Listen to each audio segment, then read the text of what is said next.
नमस्कार दोस्तों, एक बार फिर स्वागत है आपका आपके अपने चैनल साइंस ग्रुप बलवंत पे। और आज हम पढ़ने वाले हैं बहुत ही ज़बरदस्त चैप्टर, यानी female reproductive system, male reproductive system यानी रिप्रोडक्टिव सिस्टम, जनन तंत्र के बारे में। महिला और पुरुष जनन तंत्र किस प्रकार से, क्या क्वेश्चन आपके पूछे जा सकते हैं, यानी प्रीवियस ईयर क्वेश्चन जो है आपके किस प्रकार से सेट होते हैं, क्या क्या क्वेश्चन आते हैं, उनको डिटेल से किस प्रकार से पढ़ा जा सकता है और उनको माइंड में सेट कैसे किया जा सकता है। बहुत अच्छे तरीके से पढ़ने की कोशिश करेंगे, एक एक क्वेश्चन को बहुत अच्छी तरीके से हम सोल्व करेंगे भी किस प्रकार से उनसे रिलेटेड क्या क्वेश्चन बन सकते हैं। आप 20-30 क्वेश्चन याद कर लो, उससे रिलेटेड जितने क्वेश्चन बनते हैं अपने आप याद हो जाएंगे। ये मेरा काम है, ठीक है। पढ़ते रहिए, ज़्यादा से ज़्यादा वीडियो को शेयर कीजिएगा, क्योंकि इस वीडियो के अंदर जो क्वेश्चन मिलने वाले हैं वो सभी को मिलने चाहिए। आपको अच्छा अच्छा नॉलेज मिलेगा, बहुत प्यार मिलेगा, ठीक है। और पहला क्वेश्चन आपका और अपना है जो पूछा गया था प्रीवियस ईयर के अंदर। देखो, इकट्ठे करके लेके आया हूँ, चोर के लेके आया हूँ लोगों की किताबों से, है ना। नर कोशिका, नर जनन कोशिका शुक्राणु उत्पन्न करती है, यानी नर जनन कोशिका शुक्राणु, नर जनन कोशिका का पहला क्वेश्चन बन जाता है, कहाँ उत्पन्न होता है। पहला क्वेश्चन बहुत प्यारा सा क्वेश्चन है, इसके बारे में सारे क्वेश्चन यहीं ख़त्म कर देंगे। देखो क्या कहना चाहता है, भी नर जनन कोशिका यानी मेल गैमेट जिसे बोला जाता है, स्पम, क्या बोला जाता है इसको, स्पम, शुक्राणु बोला जाता है। वो कहाँ से प्रोड्यूस होता है, उसका निर्माण फॉर्मेशन कहाँ पे होता है, क्लियर करते चलेंगे। ऑप्शन दिया, शुक्राणु जनन कोशिका द्वारा, स्पर्मेटिज्म द्वारा, अंडकोश द्वारा, और इनमें से कोई नहीं। देखो क्वेश्चन का आंसर आपको मिल जाएगा। पहले बात तो नर जनन कोशिका कौन सी होती है, तो आपको आंसर पता होना चाहिए, शुक्राणु होती है, ठीक है। शुक्राणु का निर्माण होता है टेस्टिज के अंदर। कहाँ पे होता है, इसका आंसर क्या होगा, टेस्टिज यानी वृषण के अंदर इसका निर्माण होता है, पहली बात, ठीक है। वृषण के इसका निर्माण होता है। वृषण के अंदर भी आपसे पूछे तो इसके अंदर पाए जाते हैं टेस्टिक्यूलर लोब्यूल पाए जाते हैं। क्या पाए जाते हैं, लोब्यूल, ठीक है, टेस्टिकुलर लोब्यूल। और ये टेस्टिकुलर लोब्यूल कितने होते हैं, 250 से 301 में पाए जाते हैं। किस में पाए जाते हैं, 250 से 301 टेस्टिस के अंदर पाए जाते हैं। और इसके अंदर भी पाई जाती है सेमनीफेरस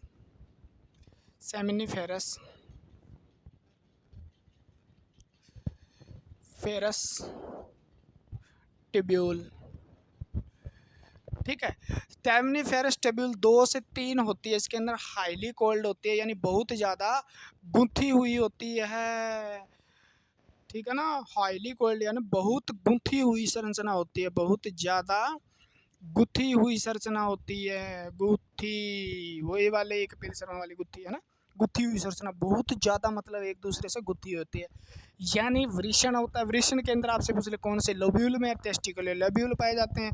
लोब्यूल कितने पाए जाते हैं, 250 से 301 के अंदर पाए जाते हैं। इसके अंदर सेमनीफेरस टेब्यूल, छोटी छोटी नलिकाएँ पाई जाती है, जो 2 से 3 होती है और बहुत ज़्यादा कोइल्ड होती है, एक दूसरे से गुत्थी होती है इस प्रकार से, ठीक है ना। और इसके अंदर पाए जाते हैं सपर्मेटोगोनियल सेल, सपर्मेटोगोनियल सेल यानी शुक्राणु जनन कोशिका पाई जाती है। और शुक्राणु जनन कोशिका क्या करती है, फॉर्मेशन ऑफ ए स्पम, यानी शुक्राणु का निर्माण करती है भैया। शुक्राणु का निर्माण करती है, ये वही सेल है जिससे आप पैदा हुए हो, ठीक है ना। आप पैदा हुए हो तो आपसे सीधा पूछ ले किस में होता है, वृषण में। वृषण के अंदर क्या क्या है, किस प्रकार से, आपसे और क्वेश्चन पूछे कौन से सेल करते हैं, कोशिका कौन सी है, तो शुक्राणु जनन कोशिका है, स्पर्मेटोगोनियल सेल है। जो कहाँ पाए जाते हैं, ये क्वेश्चन पूछे तो वृषण में पाए जाते हैं, ठीक है। सेमनीफेरस टेब्यूल पाई जाती है। टेस्टिकुलर लोब्यूल के अंदर एक सेल और पाए जाते हैं जिनको सर्टोली या इंटरस्टिशियल सेल बोलते हैं, सर्टोली सेल कहा जाता है, सर्टोली सेल कोशिका कहा जाता है, वो भी इसके अंदर पाई जाती है। और ये क्या करती है, एंड्रोजन बाइंडिंग प्रोटीन का निर्माण करती है और एक इनहिब नाम के हार्मोन का निर्माण करती है। किसका निर्माण करती है? हार्मोन का। तो ये भी पूछ लिया आपसे, तो कहाँ सर्टोल्ली सेल कहाँ पाए जाते हैं? सर्टोल्ली सेल भी टेस्टिस के अंदर पाए जाते हैं। इनके अलावा थोड़ा बहुत अगर और कहीं देखा जाए तो इसके अंदर एक लेडिंग सेल भी पाए जाते हैं। लेडिंग सेल यानी अंतराली कोशिका या लीडिंग सेल बोल देते हैं इसको, लीडिंग कोशिका। तो आपसे पूछ ले किस कोशिका से टेस्टोस्टेरोन का निर्माण होता है? टेस्टोस्टेरोन का निर्माण होता है, यानी आप कहोगे टेस्टोस्टेरोन मेल सेक्स हार्मोन है जो पुरुष को पुरुष बनाता है, यानी पुरुष के अंदर सभी प्रकार की क्रियाएं, प्रजनन तंत्र के अंदर पाए जाने वाले अंगों का डेवलपमेंट जो करता है वो कौन करता है? टेस्टोस्टेरोन करता है। आपकी आवाज़ भारी होना, आपके अंदर प्यूबर्टी हो, अवस्था का लेके आना, आपकी मसल्स को ज़्यादा मतलब मजबूत करना महिलाओं की तुलना में, ठीक है, पेनिस वगैरह का आकार बढ़ाना, टेस्टिस का आकार बढ़ाना, उसको मतलब क्या करना, उनके शरीर को रेगुलेट करने में, ये चीज़ें आपकी दाढ़ी मूंछों का उगाना, ये सारी की सारी किस हार्मोन की देन होती है? आपके टेस्टोस्टेरोन की है, जो कहाँ से स्रावित होता है? वृषण से। कहाँ से स्रावित होता है? वृषण से। क्लियर हो जाएगी बात। वृषण को कौन सा अंग कहा जाता है? तो प्राइमरी सेक्स ऑर्गन यानी प्राथमिक जनन अंग कहा जाता है। प्राथमिक जनन अंग क्यों कहा जाता है? क्योंकि ये एक तो स्पर्म का निर्माण करता है और दूसरा टेस्टोस्टेरोन हार्मोन का निर्माण करता है, इसलिए इसको क्या कहा जाता है? तो प्राथमिक जनन अंग कहा जाता है। इसकी संख्या पूछे तो ये जोड़े में पाए जाते हैं, यानी संख्या 2 होती है। आकार ओवल शेप यानी अंडाकार आकार होता है, ठीक है ना, अंडाकार आकार होता है। इसका टेम्परेचर पूछे तो 2 से 2.5 डिग्री शरीर के टेम्परेचर से कम होता है, ठीक है, 2 से 2.5 डिग्री टेम्परेचर शरीर के टेम्परेचर से कम होता है, यानी इसका टेम्परेचर कितना होना चाहिए? फिर 34 से 35 डिग्री सेल्सियस के बीच होना चाहिए, 34 से 35 डिग्री सेल्सियस के बीच होना चाहिए। और इसके अंदर होता है स्क्रोटम। किसके अंदर स्थित होते हैं ये? स्क्रोटम के अंदर स्थित होते हैं, यानी वृषण कोष जो होता है, थैलीनुमा संरचना है वृषण कोष, इसके अंदर स्थित होते हैं।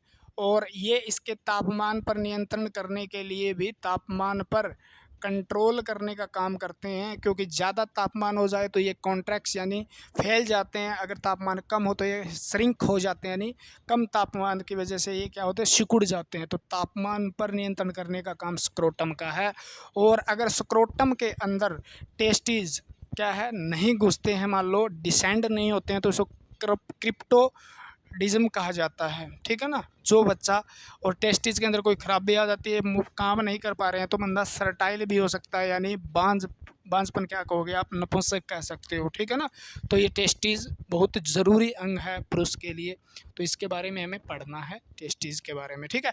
अगर आप इस लेक्चर को देख रहे हो और आप डिटेल से इस पूरे चैप्टर को पढ़ना चाहते हो ना, पूरे चैप्टर को डिटेल से पढ़ना चाहते हो, तो डिस्क्रिप्शन में लिंक मिल जाएगा जनाब, वहाँ से जाके आप कोर्स है वो परचेज कर लीजिएगा।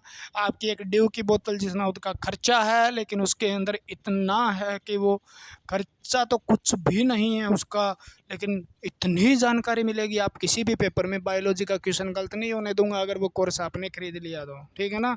उसमें इतने लेक्चर डालूंगा, एक एक चीज़ को वहाँ पे समझाया जाएगा, ठीक है ना। अगला क्वेश्चन है, एंड्रोजन किस से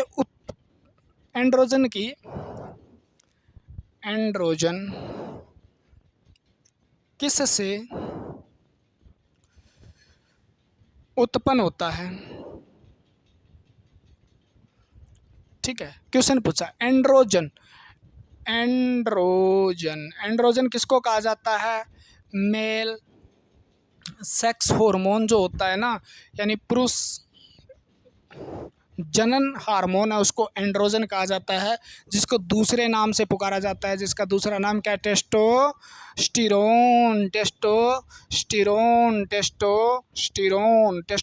क्या है? तो एंड्रोजन हार्मोन है, ठीक है ना। यानी ये पुरुष का हार्मोन है टेस्टोस्टेरोन, स्टीरॉयड से बना होता है। क्या बना होता है? स्टीरॉयड, यानी कोलेस्ट्रॉल की इसके अंदर बहुत ज़्यादा आवश्यकता होती है इस हार्मोन को बनाए रखने के अंदर, ठीक है। तो एस्ट्रोजन, अब एस्ट्रोजन हार्मोन कहाँ से उत्पन्न होता है? तो आपका सीधा आंसर रहता है टेस्टिस।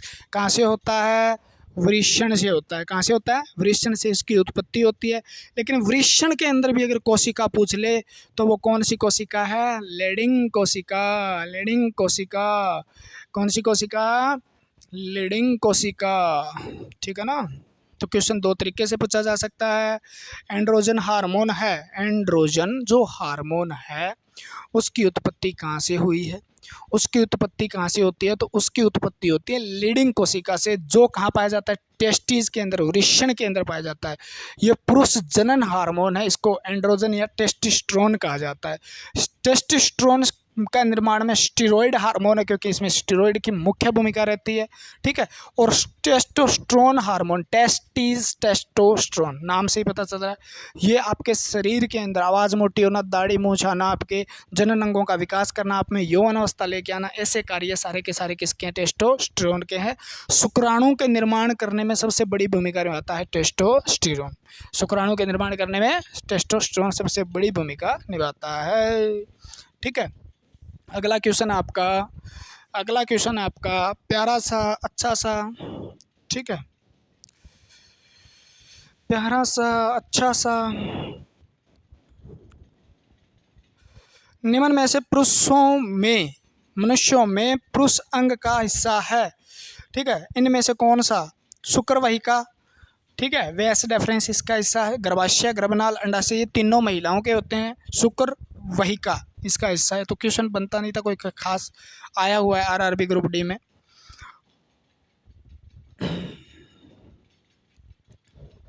शुक्राणुओं का निर्माण कहाँ होता है? ग्रुप डी के अंदर 14/10/2018 को पूछा गया। देखो क्वेश्चन, शुक्राणुओं का निर्माण कहाँ होता है? शुक्राणुओं का निर्माण कहाँ होता है? तो शुक्राणुओं का निर्माण कहाँ होता है? टेस्टिस यानी वृषण में होता है। कहाँ होता है? वृषण में होता है। कहाँ लोकेटेड होते हैं? Outside of abdominal cavity, scrotum के अंदर स्थित होते हैं, वृषण कोश में स्थित होते हैं। इनका तापमान कम होता है। शुक्राणु और टेस्टोस्टेरोन का निर्माण करते हैं। शुक्राणु अस्थायी रूप से किस में रखे जाते हैं? मस्त क्वेश्चन। शुक्राणु अस्थायी संग्रह कहाँ होते हैं? ठीक है। मूत्राशय में, ऑप्शन अधिवृषण में, अगला ऑप्शन है शुक्रवाहिका में, और वास डेफरेंस। एक ही बात है भैया, क्वेश्चन सेट करने वाले ने कुछ गलती कर दी। शुक्रवाहिका को ही वास डेफरेंस बोला जाता है।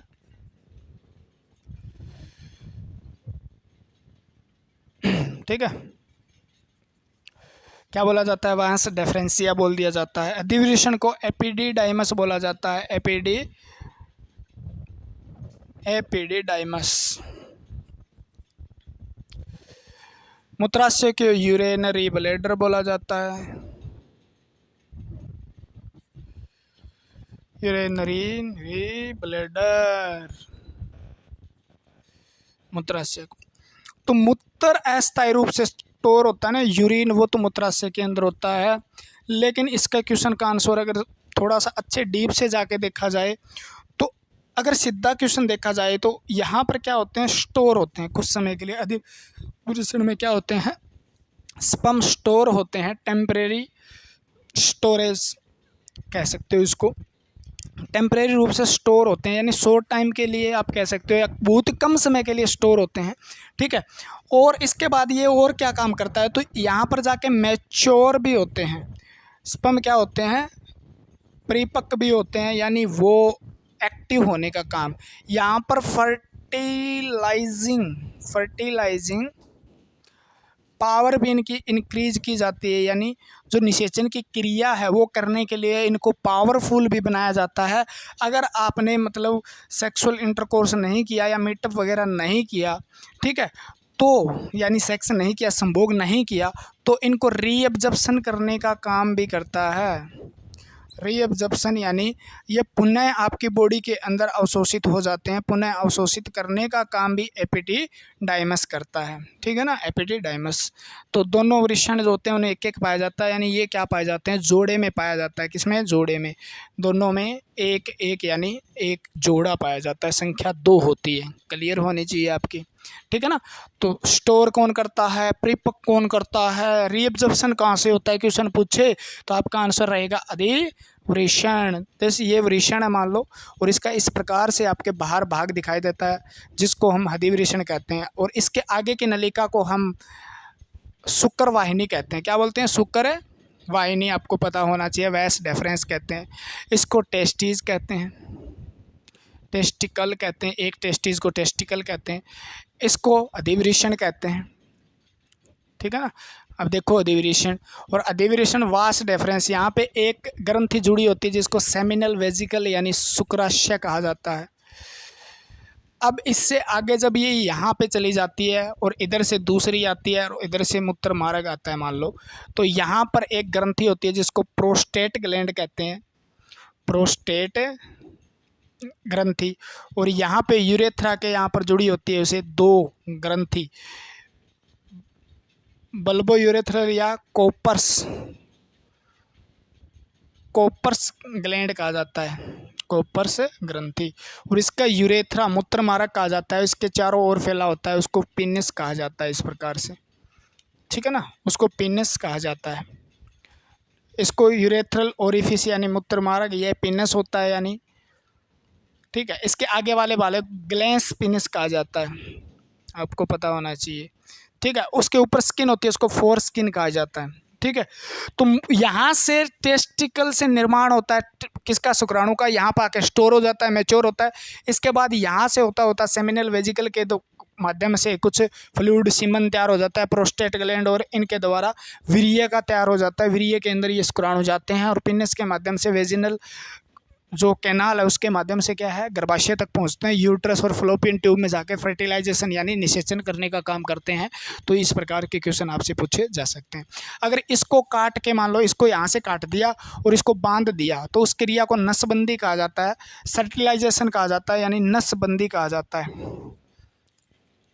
ठीक है।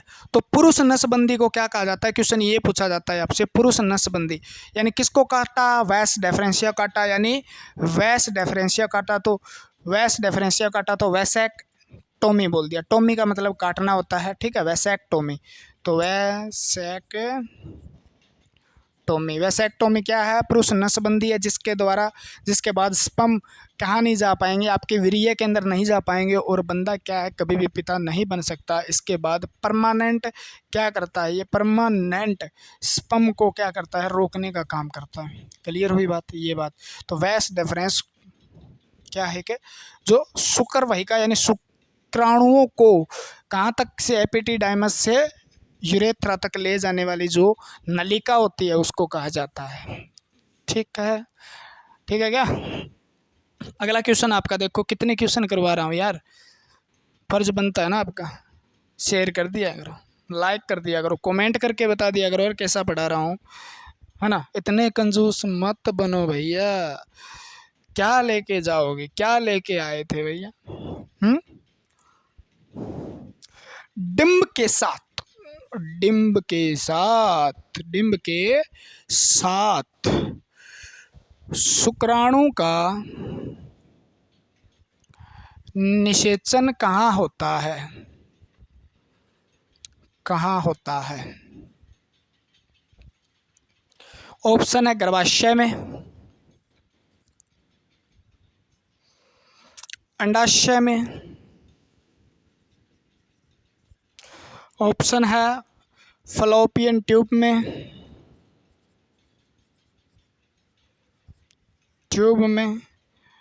गर्भाशय ग्रीवा में,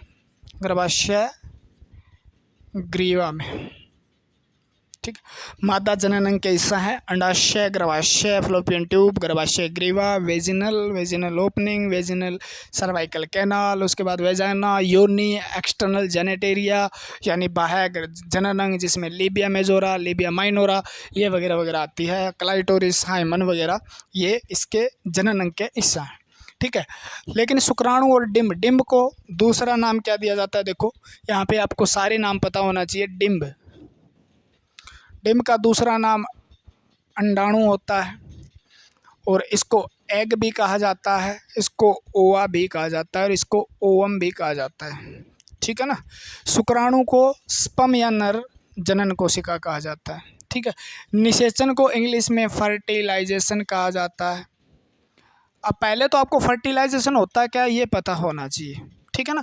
यानी निषेचन होता क्या है, निषेचन होता है जब स्पर्म और ओवम एक साथ फ्यूजन होता है इनका, यानी एक साथ मिलते हैं, दोनों मिलते हैं और मिलकर किसका निर्माण करते हैं, यानी स्पर्म और ओवम के मिलकर जाइगोट के निर्माण की क्रिया को हम फर्टिलाइजेशन यानी आपको निषेचन की क्रिया कहा जाता है। यानी स्पर्म और ओवम मिलते कहाँ है जी, कहाँ मिलते हैं, कहाँ मिलते हैं, तो वो मिलते हैं आपकी ये महिला का गर्भाशय है, ठीक है ना, ये महिला का गर्भाशय है, ये सर्विक्स होता है यहाँ से, ठीक है, ये वेजाइना होती है, 7.5 सेंटीमीटर के लंबी लगभग वेजाइना है, और ये है आपकी फ्लोपियन ट्यूब, ये है फ्लोपियन ट्यूब और ये अंडाशय होते हैं, यहाँ पे थोड़ा सा यहाँ बना देता हूँ मैं, ठीक है। और ये फ्लोपियन ट्यूब है, ये क्या है, फ्लोपियन है ट्यूब है, ये यूट्रस आपका गर्भाशय है, ये वेजाइना है, ठीक है। ये गर्भाशय ग्रीवा को सर्विक्स कहा जाता है, गर्भाशय ग्रीवा इसके अंदर दिया है, सर्विक्स कहा जाता है, ठीक है। और ये अंडाशय होता है, आपको पता हो तो, ओवेरी होती है, ये फिम्बरी होती है, ये भी फ्लोपियन ट्यूब होती है, ठीक है, ये गर्भाशय। अब शुक्राणु जैसे ही वेजाइना से इंटर करता है, कहाँ पर जाता है, वो इसके माध्यम से तैरता तैरता यहाँ पे चला जाता है, यहाँ पर, और इधर से अंडाशय से क्या निकलता है, एक अंडा निकलता है जो यहाँ पर सिलिएटेड इसके अंदर मसल्स पाए जाते हैं, वो यहाँ पर होता है। यानी ये कौन सा भाग होता है, तो फ्लोपियन ट्यूब का एम्पुला भाग होता है, कौन सा भाग होता है, एम्पुला भाग होता है, ठीक है। यानी स्पर्म और ओवम कहाँ मिलते हैं, तो आपको पता चला फ्लोपियन ट्यूब के एम्पुला भाग में, कहाँ मिलते हैं, फ्लोपियन ट्यूब के एम्पुला भाग में। तो निषेचन कहाँ होगा, फ्लोपियन ट्यूब में होगा जी, तो निषेचन कहाँ होगा, फ्लोपियन ट्यूब के अंदर होगा, जिसको ओविडक्ट भी कहा जाता है, ओविडक्ट कहा जाता है, ठीक है ना। अंडाशय के द्वारा डिंब का निर्माण किया जाता है, अंडाशय के द्वारा डिंब का निर्माण किया जाता है, गर्भाशय द्वारा बच्चे का पालन पोषण 9 महीने तक किया जाता है। गर्भाशय ग्रीवा क्या करती है, जब प्रेगनेंसी होती है तो प्रेगनेंसी के दौरान गर्भाशय को यहाँ से बंद करने का काम करते हैं ताकि बाहरी एनवायरनमेंट का कोई फर्क न पड़े। तो निषेचन क्या होता है आपको पता होना चाहिए, फर्टिलाइजेशन क्या होता है, स्पर्म और ओवम का मिलना फर्टिलाइजेशन, गर्भाशय में नहीं होता, अंडाशय में नहीं होता, तो होता कहाँ पे, फ्लोपियन ट्यूब में होता है। ये बात हो गई। फर्टिलाइजेशन होने के सबसे ज़्यादा चांसेस कब होते हैं जी, निषेचन के सबसे ज़्यादा चांसेस होते हैं मासिक चक्कर के 14वें दिन। कब होते हैं, मासिक चक्कर के 14वें दिन, और ये दिन बैक साइड से गिने जाते हैं, आगे से नहीं गिने जाते, ठीक है ना, मासिक चक्कर के 14वें दिन, क्लियर है। और मासिक चक्कर मेंस्ट्रुअल साइकिल कितने दिन का होता है जी, महिलाओं में 28 दिन का होता है, कितने दिन का होता है, 28 दिन का। और मासिक चक्कर के 14वें दिन फर्टिलाइजेशन होने के चांसेस क्यों होते हैं, क्योंकि उसी दिन ओव्यूलेशन होता है, अंडे का उत्सर्जन होता है, अंडो उत्सर्जन बोल देते हैं इसको, अंडो उत्सर्जन होता है, ठीक है। फ्लोपियन ट्यूब में अंडा आता किस दिन है, तो 14वें दिन आता है। अगर 14वें दिन ये अंडा आएगा तो उसी दिन तो फर्टिलाइजेशन हो सकेगा, यानी निषेचन हो सकेगा। क्लियर हुई बात क्या। अगला क्वेश्चन है आपका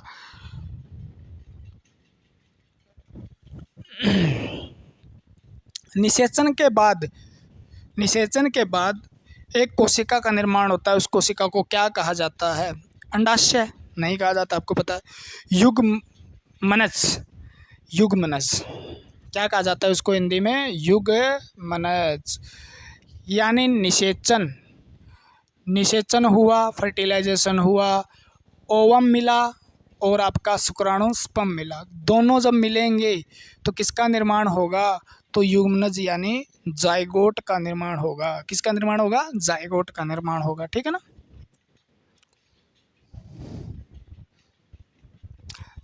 उस अंग का नाम बताइए जहां भ्रूण विकसित होता है। भ्रूण कहाँ पे विकसित होता है? भ्रूण विकास, ठीक है ना। एम्ब्रियो का डेवलपमेंट जो होता है वो कहाँ पे होता है? तो सबको पता है 9 महीने तक वो कहाँ रहता है? बच्चादानी यानी गर्भाशय में रहता है। कहाँ रहता है? यूट्रस, ठीक है, यानी गर्भाशय, जिसको वोम भी कहा जाता है यानी बच्चादानी भी कहा जाता है, वहाँ तक 9 महीने रहता है वो। 280 दिन का प्रेगनेंसी पीरियड या गेस्टेशन पीरियड बोला जाता है, 280 दिन का होता है। 280 दिन में लगभग 9 महीने होते हैं। कितने होते हैं? 9 महीने। 9 महीने का होता है, सबको पता है ये बात। अंडा अंडाशय में, अंडा, लैंग्वेज खतरनाक है। अंडा अंडाशय से कोख में किसके माध्यम से लाया जाता है? लाया जाता है। तो आपका आंसर क्या रहने वाला है? कोख बोला जाता है गर्भाशय को, यूट्रस को। अंडे का मतलब यहाँ ओवम यानी अंडाणु से है। अंडे का मतलब यहाँ पे अंडाणु से है, और अंडाशय यहाँ मतलब ओवेरी से है। ठीक है ना। यानी मैंने फिर बताया था, ये फिम्बरी होती है, ठीक है, और ये आपका गर्भाशय होता है।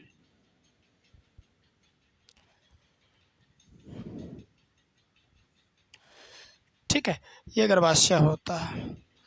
इसको अंडवाहिनी या डिंबवाहिनी कहा जाता है,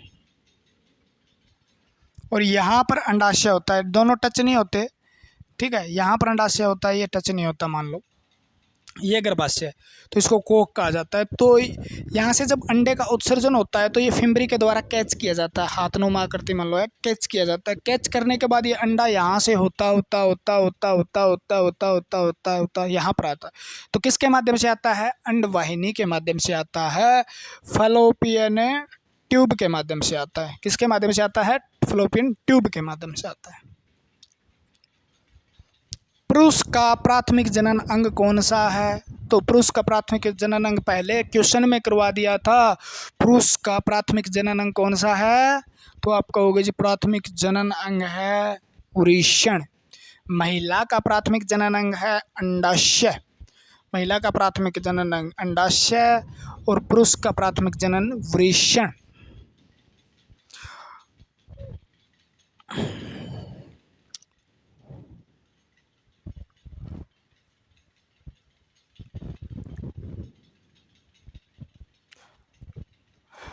महिलाओं में यौवन अवस्था की शुरुआत कब से मानी जाती है?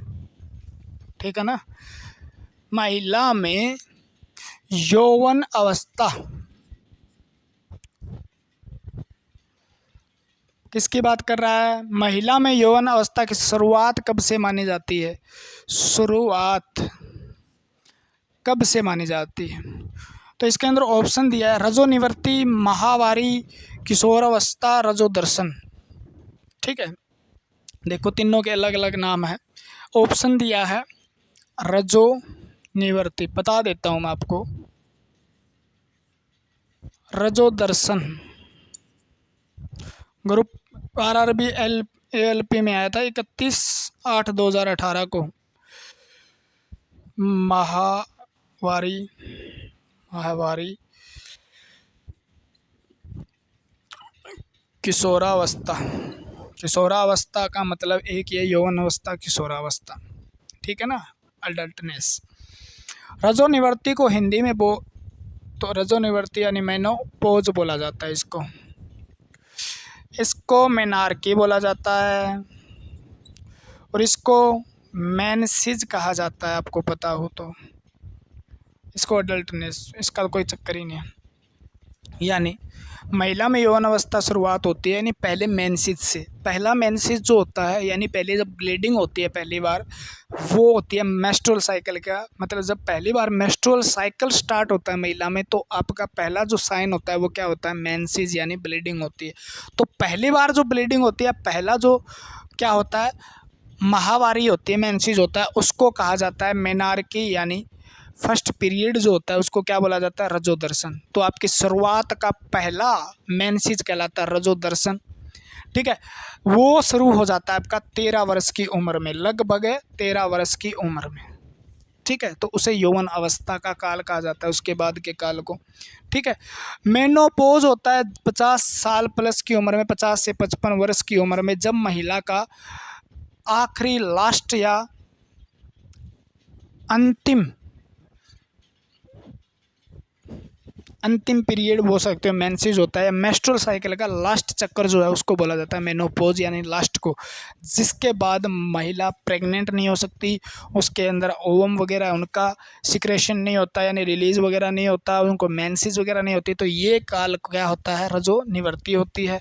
और पहला ये होता है मेंसेस, उसको बोला जाता है जैसे मेंस्ट्रुअल साइकिल के 4-5 दिन तक, 6-7 दिन तक जो ब्लीडिंग होती है एंडोमेटेरियम यानी गर्भाशय के एक परत टूटने से, जो क्या करती है अभी उसको पुरानी वाली परत को तोड़ के एक नई परत का निर्माण किया जाए, ताकि आने वाले जो भ्रूण होगा उसका अच्छा से भरण पोषण किया जा सके। इसलिए वो हर महीने टूट के एक नई परत का निर्माण करती है एंडोमेटेरियम। तो उसके कारण महिला को हर माह में क्या होती है, ब्लीडिंग होती है। ठीक है ना, तो उसे बोला जाता है माहवारी, हर महीने जो होती है, शुरुआत इससे। ठीक है, मेंस्ट्रुअल साइकिल बोलते हैं उसको, चक्कर, मासिक चक्कर बोलते हैं उसको। क्या बोलते हैं, मासिक चक्कर, जो हर महीने चलता है महिला के ओवेरी और गर्भाशय के अंदर। मासिक चक्कर कितने दिन का होता है, नॉर्मली ये 28 दिन का होता है। कितने दिन का, 28 दिन का होता है। मासिक चक्कर क्यों होता है, क्योंकि इसके अंदर आपका अंडाणु विकसित होता है, अंडाणु विकसित होता है, विकसित होता है। ठीक है, 28 दिन का टाइम, 28 से 29 दिन का टाइम लगता है एक अंडे को बनने के अंदर पूरी तरीके से तैयार होने में। ठीक है, 28 से 29 दिन लगते हैं। ठीक है, तो उसको मासिक चक्कर कहा जाता है। जो मेंसेस आने से अगली मेंसेस तक के बीच के काल को क्या बोलते हैं, मासिक चक्कर कहा जाता है। क्लियर हुई, इसको अलग अलग फेज में भी बांटा जा सकता है। तो कितने दिन का, 28। और एक मासिक चक्कर में यानी एक महीने में एक मासिक चक्कर मान लो, और एक महीने में महिला कितने अंडों का उत्सर्जन करती है, तो कितने अंडे उत्सर्जित करती है। तो आपका क्वेश्चन क्या रहेगा, एक महीने में एक ही अंडा उत्सर्जित करती है महिला। एक महीने में कितने अंडे उत्सर्जित करती है, एक। लेकिन अंडाशय तो 2 होते हैं जी, 2 अंडे होने चाहिए, लेकिन एक महीने इस अंडाशय से स्रावित होता है, दूसरे महीने दूसरे अंडाशय से स्रावित होता है, रैंडम चलता है, इससे हो गया, इससे हो गया, इससे।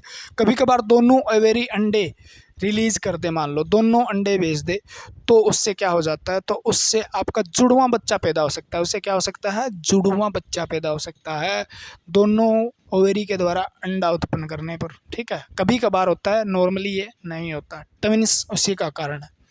ठीक है, हो जाएगा। हाँ जी, और बताऊँ या डिटेल में इस। अगला क्वेश्चन आपके लिए है,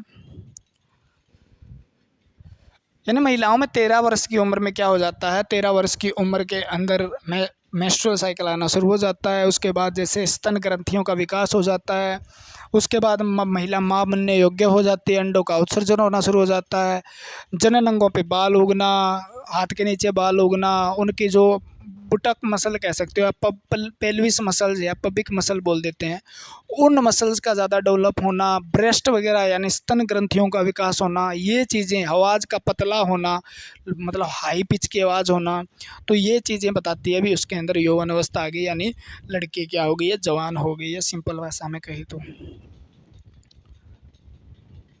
अंडे को अंडाशय में गर्भाशय तक किसके द्वारा लिया जाता है, वही क्वेश्चन है, फ्लोपियन ट्यूब द्वारा लिया जाता है, बार बार रिपीट होते हैं, यही क्वेश्चन आपको बताया। फ्लोपियन नलिका का अंडाशय से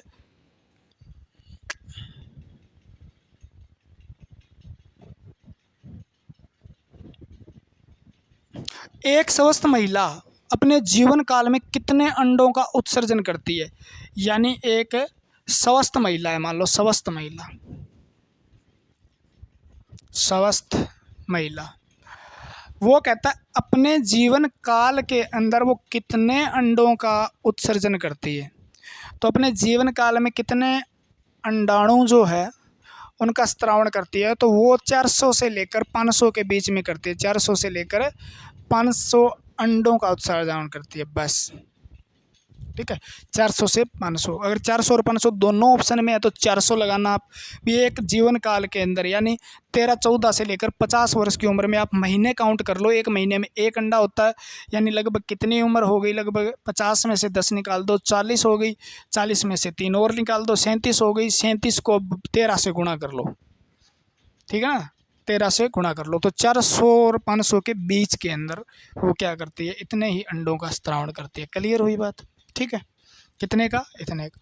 लेकिन होते बहुत हैं, 20 से यौवन अवस्था तक 20 से 30 हज़ार अंडे पाए जाते हैं ओवेरी के अंदर। कितने अंडे पाए जाते हैं, तो अंडे नहीं होते वैसे, ये ग्राफियन फॉलिकल होते हैं। क्या होते हैं, ग्राफियन फॉलिकल होते हैं, जो अंडे का निर्माण होता है इसके द्वारा, ठीक है ना, ये होते हैं। और स्त्रावण इतने का करती है। प्रेगनेंसी के लिए एक अंडे की जरूरत होती है और महीने में एक अंडे का उत्सर्जन किया जाता है। साल में पूछ ले तो 13 अंडे, क्योंकि 28 दिन के हिसाब से 13 बन जाते हैं ना। ग्राफियन फॉलिकल कहाँ पाए जाते हैं, अरे क्वेश्चन आ गया, देख रहे हैं।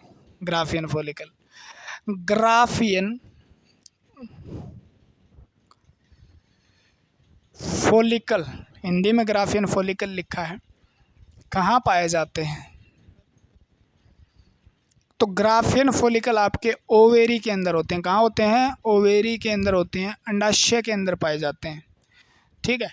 और ये ग्राफियन फॉलिकल ही आगे किसका स्त्रावण करते हैं, अंडे का स्त्रावण करते हैं, अंडे का स्त्रावण करते हैं, ये अंडा बनाते हैं भाई, ठीक है। और अंडे का स्त्रावण करने के बाद ग्राफियन फॉलिकल को कहा जाता है, क्या कहा जाता है, इसको कहा जाता है कॉर्पस ल्यूटियम, कॉर्पस ल्यूटियम कहा जाता है इसको। और फिर ये हार्मोन भी स्त्रावित करता है प्रेगनेंसी के दौरान, ठीक है ना। किस हार्मोन का, एस्ट्रोजन, प्रोजेस्टेरोन और रिलैक्सिन। जो हार्मोन रिलैक्सिन या बहुत बड़ी भूमिका निभाता है बच्चे के बर्थ के समय यानी जन्म के समय, ठीक है। गैमेट के निर्माण को कहते हैं, गैमेट के निर्माण को कहते हैं, गैमेट के निर्माण की क्रिया क्या कहलाती है, यानी गैमेट के फॉर्मेशन की जो प्रोसेस है उसको क्या कहा जाता है, सिंपल भाषा में कहें तो सीधी सीधी है। गैमेट के फॉर्मेशन को यानी गैमेट को युग्मक कहते हैं, और युग्मक के निर्माण को युग्मक जनन कहा जाता है, युग्मक जनन कहा जाता है। क्या कहा जाता है, युग्मक जनन कहा जाता है। युग्मक जनन को हिंदी में बोलेंगे गैमेटोजिनेसिस, गैमेटोजिनेसिस कहते हैं, ठीक है ना, गैमेट। और गैमेट दो प्रकार के होते हैं, एक मेल गैमेट होता है और एक फीमेल गैमेट होता है। एक मेल गैमेट होता है और एक फीमेल गैमेट होता है, यानी कि नर युग्मक होता है, एक मादा होते हैं। तो नर के अंदर युग्मक होता है उसको शुक्राणु कहा जाता है, यानी उसको स्पर्म कहा जाता है, ठीक है। और मादा वाले को अंडाणु ओवम कहा जाता है, मादा वाले को अंडाणु कहा जाता है, ओवम कहा जाता है या oocyte कहा जाता है, एक ही बात है भैया, ठीक है ना। तो अब स्पर्म के निर्माण को क्या कहा जाता है पूछ लिया आपसे, तो स्पर्मेटोजिनेसिस, और ओवम के निर्माण को oogenesis, अंड जनन, और इसको शुक्राणु जनन कहा जाता है, बस, ठीक है ना, ये कहा जाता है, बस बात खत्म हुई।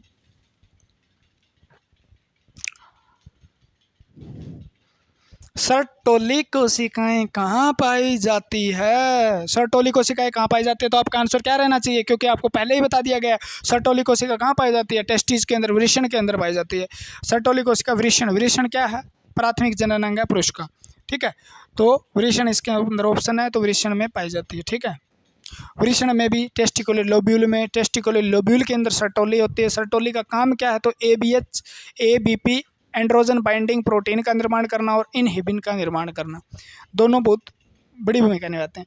मानव मादा में गर्भकाल कितना होता है, तो 9 महीने का होता है। ये बताने वाली बात तो है नहीं, कोई क्वेश्चन आया हुआ है, 9 महीने या 280 दिन होता है। ठीक है ना। स्त्रियों में रजोनिवृत्ति की उम्र कितनी होती है, यानी मैंने पीछे बताया था मेनोपोज लगभग कितने वर्ष में हो जाता है, 50 वर्ष में, यानी लास्ट मेस्ट्रुअल साइकिल जो होता है उसको मेनोपोज कहा जाता है। उसके बाद माँ मतलब महिलाएं जो माँ बनने के योग्य नहीं रहती।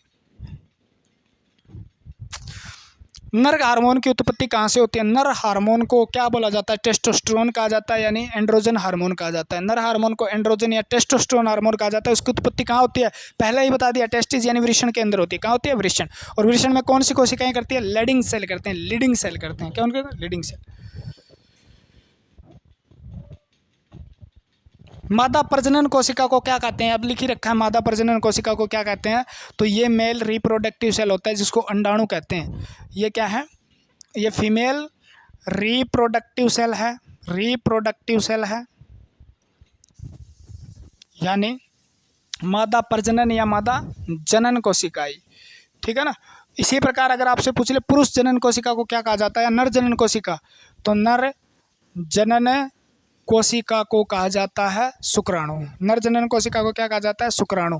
ठीक है ना। मेल रिप्रोडक्टिव सेल कहा जाता है या सेक्स को सेल कहा जाता है। ठीक है ना। तो ये कोशिका कहा जाती है।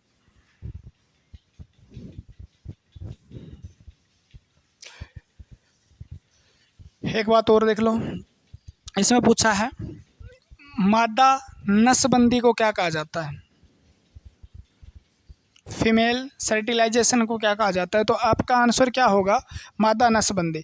यानी क्या थी, फ्लोपियन ट्यूब थी। फ्लोपियन ट्यूब जो होती है, जैसे इस प्रकार से फ्लोपियन ट्यूब होती है, ये आगे गर्भाशय होता है मान लो, इसको यहाँ से काट दिया जाता है और यहाँ बांध दिया जाता है, दोनों को काट के बांध किया जाता है, जिसको ऑपरेशन बोलते हैं। एक बच्चे के बाद ऑपरेशन करवा लिया, 2 बच्चे के बाद ऑपरेशन करवा लिया, तो वो ऑपरेशन होता क्या है, तो फ्लोपियन ट्यूब को काट के बांध दिया जाता है ताकि अंडा यहाँ से इधर न जा सके और स्पर्म यहाँ से इधर न जा सके, यानी दोनों का रास्ता कट गया, दोनों का मिलाप नहीं हो सकता, तुम तुम्हारे घर हम हमारे घर। ठीक है ना, ऐसा हो जाता है। तो वो दोनों का फर्टिलाइजेशन नहीं होगा तो महिला माँ नहीं बन पाएगी। यानी परमानेंट प्रेगनेंसी कंट्रोल करने का ये तरीका है, क्या है, तरीका है। ठीक है। तो ये पुरुष में भी नसबंदी होती है और महिला में भी, दोनों में कोई करवा ले, मतलब कोई विवाहित जोड़ा है दोनों में एक कोई भी करवा लेता है, कोई प्रॉब्लम नहीं है। ठीक है। दोनों करवा ले तो भी प्रॉब्लम नहीं है। इस पे एक वहम होता है, अभी सेक्स पावर पे कोई प्रभाव नहीं पड़ता। ठीक है, कोई प्रभाव नहीं पड़ता।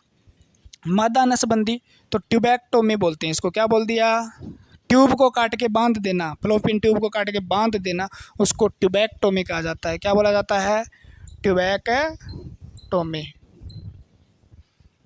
और उसमें वैसेक्टोमी पुरुष के अंदर। प्रथम प्रखनली शिशु का क्या नाम था, टेस्ट ट्यूब बेबी का क्या नाम था, तो टेस्ट ट्यूब बेबी में क्या नाम था, लुइस था। क्या था, Louise, Louise, Louise. Test tube baby का नाम क्या था, लुइस था। क्लियर हो गई बात। ठीक है। टेस्ट ट्यूब बेबी का मतलब क्या होता है, जिस प्रकार से आप देखो टेस्ट ट्यूब बेबी पैदा करने का कारण क्या रहता है, टेस्ट ट्यूब बेबी क्या होता है भी जैसे या तो स्पर्म काउंट कम हो जाते हैं कई बार पुरुष के अंदर, या महिलाओं का जो अंडे का उत्सर्जन सही से नहीं हो पा रहा है, या हार्मोनल प्रॉब्लम है कोई, यानी हार्मोन की कोई दिक्कत है, या ऐसा एनवायरनमेंट नहीं है फ्लोपियन ट्यूब के अंदर, या फ्लोपियन ट्यूब ब्लॉक हो गई है, इस प्रकार के केस आते हैं।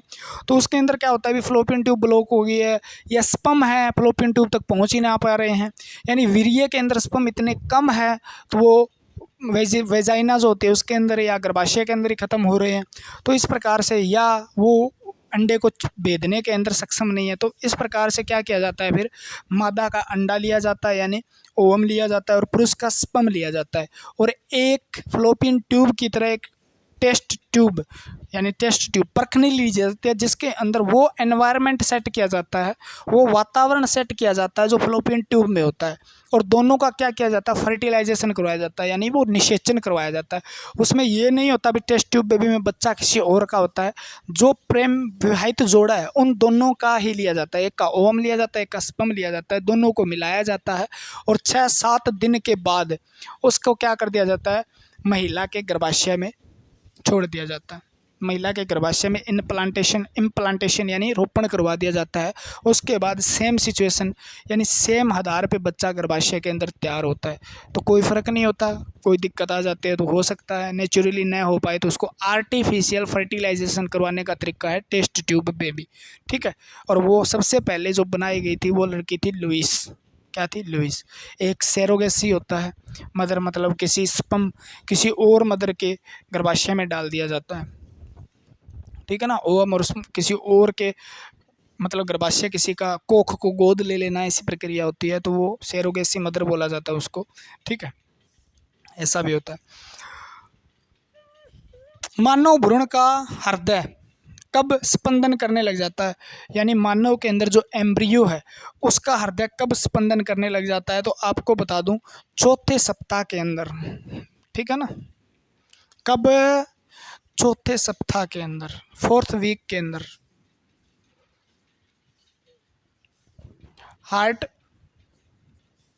बीट करना शुरू कर देता है। क्या कर देता है? हार्ट बीट यानी हृदय धड़कना शुरू कर देता है 4थे सप्ताह के अंदर, आप जब माँ के पेट में होते हैं और 4 यानी 7 चौक 28 दिन के होते हो आप, ठीक है ना, तब आपका हार्ट बन के धड़कना शुरू कर देता है। क्या कर देता है? धड़कना शुरू कर देता है। और फर्स्ट साइन ऑफ बेबी कहा जाता है इस पहली धड़कन, यानी बच्चा स्वस्थ है, ये किससे पता लगाया जाता है? इससे, हृदय की धड़कन से। तो फर्स्ट साइन ऑफ बेबी कहा जाता है, यानी बेबी का पहला चिन्ह दिया जाता है किसके द्वारा? हार्ट बीट के द्वारा।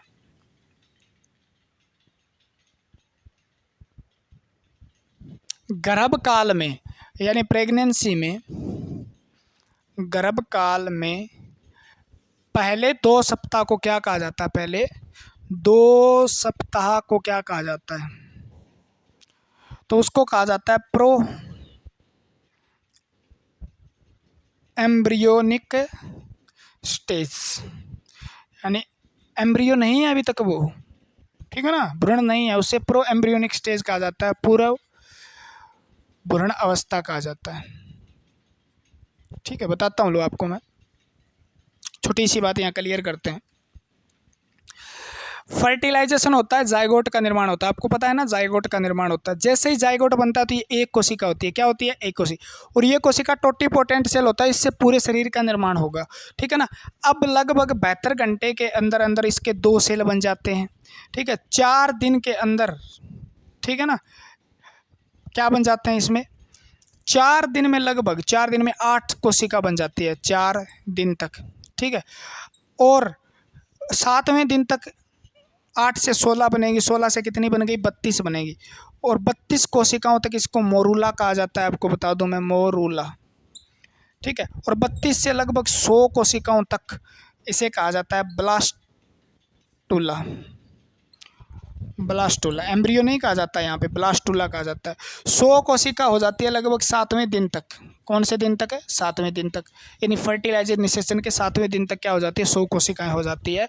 और वो कोशिका फिर ये जो होता है ना, ये 100 कोशिकाओं तक ये फ्लोपियन ट्यूब में होता है, याद रखना, फ्लोपियन ट्यूब के अंदर। 7वें दिन फ्लोपियन ट्यूब से जाइगोट जो कह सकते हो, या प्री एम्ब्रियोनिक स्टेज का जो है, या आप कह सकते हो ब्लास्टुला निकल कर कहाँ चला जाता है? गर्भाशय में जाकर स्थापित हो जाता है। गर्भाशय में फ्लोपियन ट्यूब से जाकर गर्भाशय के एंडोमेटीरियम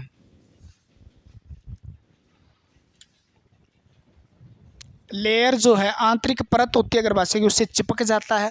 और इस गर्भाशय में चिपकने की प्रक्रिया को इम्प्लांटेशन कहते हैं, याद रखना, इम्प्लांटेशन कहते हैं, यानी इसको रोपण कहा जाता है। क्या कहा जाता है? रोपण, यानी भ्रूण फ्लोपियन ट्यूब से निकल के, ये मान लो फ्लोपियन ट्यूब है, 7 दिन तक तो यहाँ पर आप ठीक है। 7 दिन से यहाँ निकल कर ये एंडोमेटेरियम के आकर चिपक जाता है, फिर प्लेसेंटा वगैरह का निर्माण होता है, ठीक है। तो वहाँ पर आके चिपक जाना क्या कहलाता है, इम्प्लांटेशन कहलाता है। और इस 7 दिन यहाँ और रहेगा, इसको हम कहेंगे प्रो एम्ब्रियोनिक स्टेज कहेंगे, फिर उसके बाद फिटस कहेंगे, फिर एम्ब्रियो कहेंगे, ठीक है। आगे की बातें, तो कौन से दिन क्वेश्चन पूछा जाता है, रोपण होता है कौन से दिन, तो निषेचन के 7वें दिन रोपण होता है, ठीक है। रोपण जब होता है तो वो कौन भ्रूण किस परत से चिपकता है, एंडोमेटेरियम, गर्भाशय की किस परत से, एंडोमेटेरियम। और ब्लीडिंग जब होती है तो कौन सी परत टूटती है, एंडोमेटेरियम टूटती है। पीरियड आते हैं तो कौन सी परत टूट के आती है, एंडोमेटेरियम। और इसी से भ्रूण चिपकता है और इसी के द्वारा ही फिर प्लेसेंटा का निर्माण किया जाता है, अपरा, जो एक छत्ते जैसी संरचना होती है, छत्ते आप कह सकते हो, अम्ब्रेला जो होता है उस जैसी संरचना है, जो पूरे 9 महीने तक उसका भरण पोषण करने में काम आती है। एक विशेष प्रकार का उत्तक है प्लेसेंटा, अपरा बोलते हैं प्लेसेंटा। पुरुषों में नसबंदी वैसेक्टोमी होती है, स्त्रियों में नसबंदी ट्यूबेक्टोमी होती है। मासिक धर्म के स्थायी रूप से बंद होने जाने को मेनोपोज कहा जाता है। क्वेश्चन आया, महिला सेक्स हार्मोन कौन सा है, महिला रिप्रोडक्टिव हार्मोन कौन सा है या सेक्स हार्मोन कौन सा है। ओहो, क्वेश्चन का जवाब दीजिएगा, मैं तो बता ही दूंगा।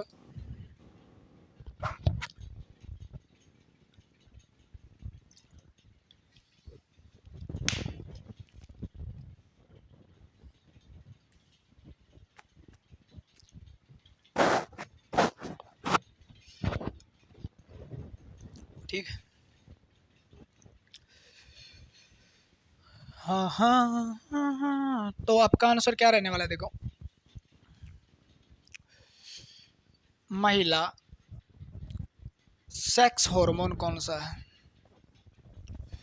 तो महिला सेक्स हार्मोन होता है आपका एस्ट्रोजन, प्रोजेस्टेरोन,